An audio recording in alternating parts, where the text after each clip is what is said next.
we are still giving you a rolling coverage here at Moruleng Stadium of the ANC's 114th anniversary celebration right here. I'm stationed outside Moruleng Stadium. As you can see behind me, there are stalls. That's where people who are selling ANC merchandise and, different ANC regalia are stationed. But I'm with some of the ANC members here.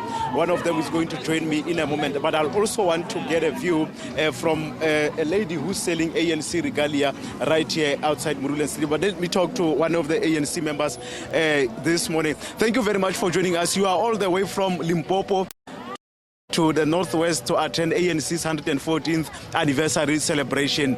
Just talk to us about the state of the ANC currently, the way you see it. Thank you very much, and greeting to the viewers. The ANC is a huge elephant, and now the ANC in the process of cleansing itself.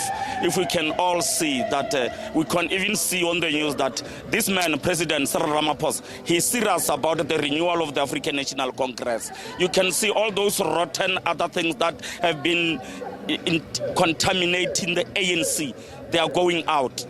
They are going out where they belong. They go to jail. He promised the people that he's going to take every corrupt person to jail. That's the ANC for us. That's the old liberation movement that we know. Okay.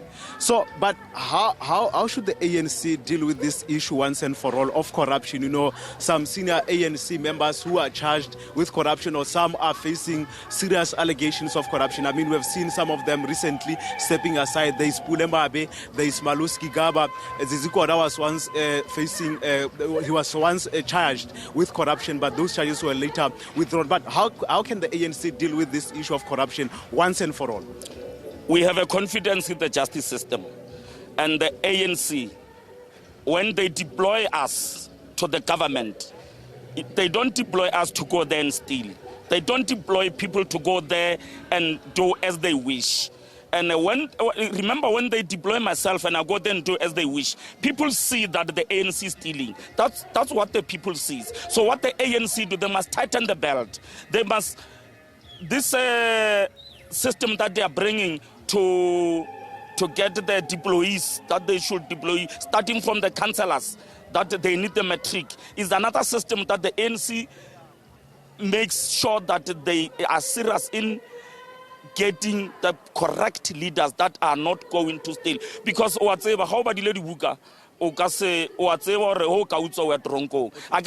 Education is very dangerous. So those ones that they don't have education and they want to ascend into the leadership positions, they must first go and develop themselves educationally. Okay.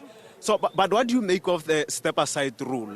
This policy has been in place for quite some time now, but some have been calling for the policy to be strengthened, that if you are facing or if you are charged or you are facing corruption, especially the ANC Veterans League is saying the step-aside rule must be strengthened, that you do not only, step aside from ANC roles, you must also step aside if you are in parliament or if you are in government. The step-aside rule, it says you step aside from all leadership positions, meaning even if you are the BEC, a leader at the branch level, you are the chairperson at the branch level, you must step aside.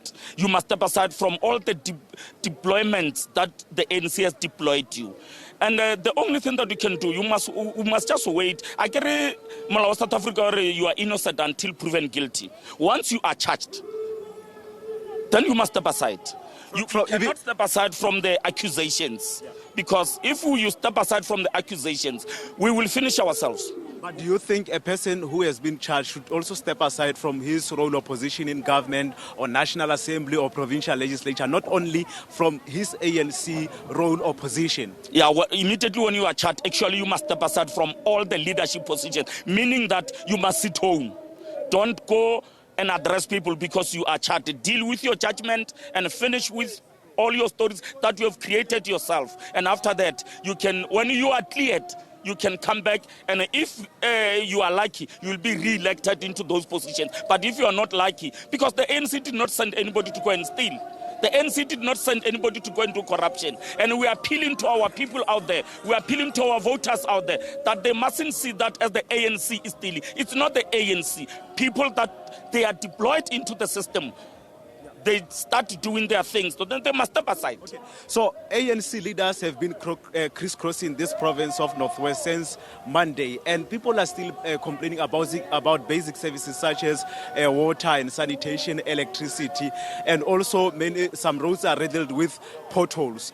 As ANC member, where do you want the party to improve to ensure that people are accessing basic services 32 years into democratic dispensation, even though the ANC is no longer has lost its outright majority nationally after 2024 municipal elections? I will appeal to the leadership. I will appeal to the leadership of the ANC to equal the allocation of funds to the rural municipalities equal to the urban municipalities, because the ANC votes are at the rural municipalities, and at the rural municipalities they are suffering because the grant that they are getting to betterment the life of the rural people, it's very less, and it's pity that the councillors are at the forefront of the service delivery, and people, they see councillors as the ANC. And when the service is not coming out, the councillor must run. So the ANC must come and help the councillors at the rural municipalities, because the roads are bad.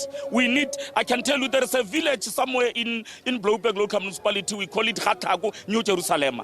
That place, I appeal to the president to visit that place. I appeal to the leadership of the ANC to visit that place and go and see the condition of people that they are living under.